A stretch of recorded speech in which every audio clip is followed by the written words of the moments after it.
ඊළඟට ශ්‍රී ලංකා ගමනාගමන මණ්ඩලයේ සභාපතිතුමා ඉංජිනේරු සජීව කනකරත් මහත්මයාගෙන් විමසන්නට කැමැති. විශේෂයෙන්ම ශ්‍රී ලංකා ගමනාගමන මණ්ඩලයෙන් සිදුවන සේවාවන් පිළිබඳ අපි ඊයේ දිනේ සාකච්ඡා කළා. නමුත් ලංකා ගමනාගමන මණ්ඩලයේ විශේෂයෙන්ම ඩිපෝ වලට නැත්නම් සේවකයන්ට මේ ව්‍යසනයේ යම්කිසි කරදරයක් නැත්නම් යම්කිසි විනාශයක් සිදු වුණාද ඒ පිළිබඳව මේ වන විට ගත්ත ක්‍රියාමාර්ග මොනවද, ඉදිරියේදී ගන්නට තිබෙනා වූ ක්‍රියාමාර්ග මොනවද කියන දේ ඔබතුමාගෙන් දැනගන්නට කැමැතියි. ඔව්, මුලින්ම මම අප්ඩේට් කරන්නම් අද දවස වන විට අපගේ බස් රථ ඇණිය පිළිබඳ විස්තර. ඊළඟට මම කියන්නම් අපේ සේවකයන්ගේ තියෙන තත්ත්වයක පිළිබඳව.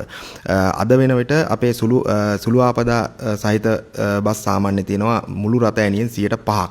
ඒ වගේම සැලකිය යුතු ආපදා තත්ත්වයේ තියෙන බස් රථ තියෙනවා රිපෙයාර් කරන්න 101ක්. එතකොට මුළු බස් රථයෙන් 95%ක් අපි දැනට දාවන තත්ත්වයට සුදුසුයයි නිරීක්ෂණය කොට ඒවා ලෑස්ති කරලා තියෙනවා.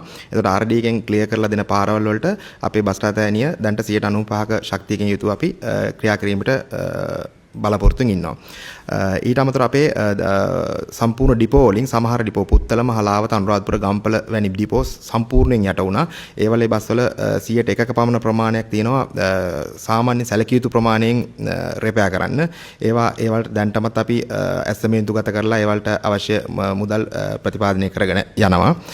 ඊට අමතරව අපේ 24000ක පමණ ලංගම සමාජිකයන් සේවක සමාජිකයන් 700ක් අපි ඊයේ වෙන විට සම්පූර්ණ හැම ඩිපෝ එකකම කතා කරලා ඊයේ වෙන විට 700ක්. ඒ කියන්නේ මුළු ප්‍රමාණයෙන් 102ක ප්‍රමාණයක් මේ ප්‍රශ්නය නිසා අවතන් ඕවන් විදිහට අඳුනාගෙන තියෙනවා.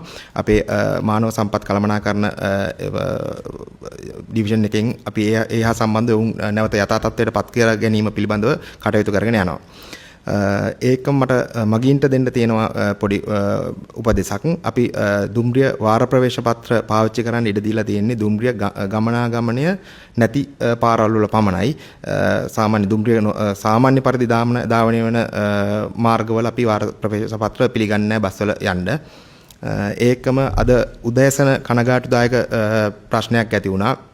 අපි බදුල්ලට ආපදා තත්ත්වය නිසා ඒවට අපි සපෝට් එකට ආපු බස් එකකට පහර දීලා තිබ්බා දෙයයන්දර ප්‍රදේශයෙන්.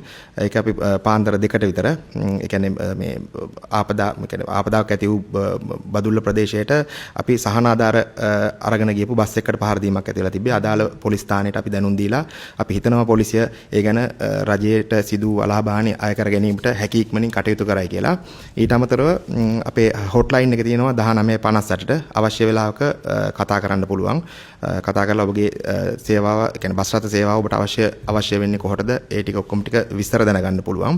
ඊට අමතරව ඊයේ දවස් වෙනිට අපි සම්පූර්ණ බස් රථ වලින් 4129ක් ධාවනයට යෙදෙව්වා.